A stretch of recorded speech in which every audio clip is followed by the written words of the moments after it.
Today we are absolutely swimming in time. It's on our phones, our watches, our laptops. It's everywhere. But I want you to imagine for a second that all of that just vanished. Because for most of human history, there was really only one clock, and it was a clock that everyone on Earth could see. Before any of our fancy devices existed, all of time, it came from the sky. I mean, really think about that. Without a little notification popping up on your screen, how would you possibly know the exact week to get your seeds in the ground to guarantee a harvest? Or how could an entire community, a whole society, agree on the one right day for a sacred festival? This wasn't just a little inconvenience, Getting it wrong could be, well, it could be catastrophic. And that really gets to the heart of why this was all so important. For ancient civilizations, keeping time wasn't some kind of luxury. Nope, it was a fundamental pillar of their very existence. It was absolutely crucial for both survival and for holding society together. This need for precision really served two massive purposes. On the one hand, you've got agriculture. Plain and simple. Knowing the seasons, timing the planting and the harvest, that was a matter of life and death. But on the other hand, you had ritual. Knowing the right time for festivals was the glue that held their culture and society together. So time was this invisible thread, right?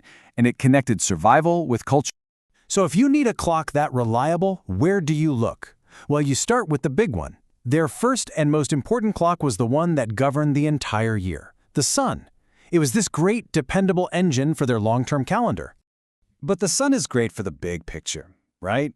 For the shorter cycles, organizing things into weeks, timing more frequent events, they look to a much more immediate and personal guide. The moon.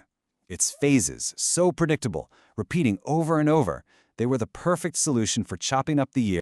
And you can see here how they basically had two totally different jobs. The sun was the master of the year, right? It defined the seasons. It was the boss of the agricultural cycle. The moon, though, was more like the administrator of the month. It was perfect for scheduling all those crucial cultural and religious festivals. Two giant celestial clocks, and each one had its own vital role to play. So it sounds like a perfect system, doesn't it? Well, not exactly. And this is where the story gets really fascinating, because ancient astronomers pretty quickly discovered there was a massive celestial puzzle right at the heart of their whole system. And this was the great puzzle, the huge problem they had to solve. What do you do when your agricultural clock, the sun, and your cultural clock, the moon, just aren't in sync? They were slowly but very surely drifting further and further apart from each other. Let's just look at the raw numbers here. The solar year, so the journey of the Earth all the way around the sun, that takes roughly 365 days. Simple enough. That is the bedrock of our seasons. Okay, but a lunar year, which is 12 full cycles of the moon, that only adds up to about 354 days. You can see the problem right away, can't you? This 11-day gap might not sound like a lot, but it created absolute chaos over time. After just 1 year, your lunar calendar is already 11 days behind the actual seasons. After 3 years, it's a whole month off. Imagine a spring planting festival that ends up happening in the dead of winter. It would throw the entire social and agricultural world completely out of whack. So the solution they came up with, it was nothing short of genius. It's a practice called intercalation. And you can think of it as like a celestial hack. Ancient astronomers figured out that they could periodically insert an extra leap month to basically force the lunar calendar to catch up with the solar year, snapping the two clocks back into alignment. Just brilliant. And listen, these were not simple little fixes. We are talking about incredibly complex and sophisticated systems. The Chinese and Vedic calendars, for example, are just masterpieces of this kind of calculation.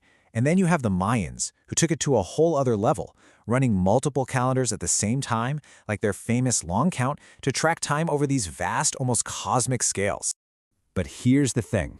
Mastering this celestial math wasn't just some fun intellectual puzzle. This knowledge had profound, real-world consequences for society, because, at the end of the day, controlling the calendar, well, that meant time itself was power. I mean, just think about that. The authority, whether it was a priest or a king, who got to decide when to add that extra month? That person literally dictated the rhythm of everyday life.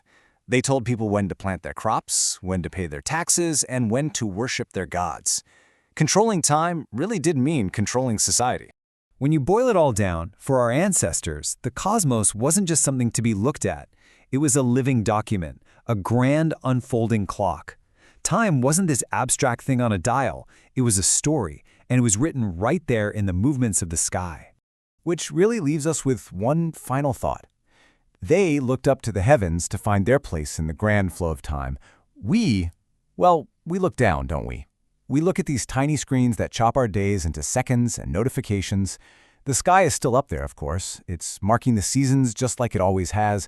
The real question is, do we even remember how to read it anymore?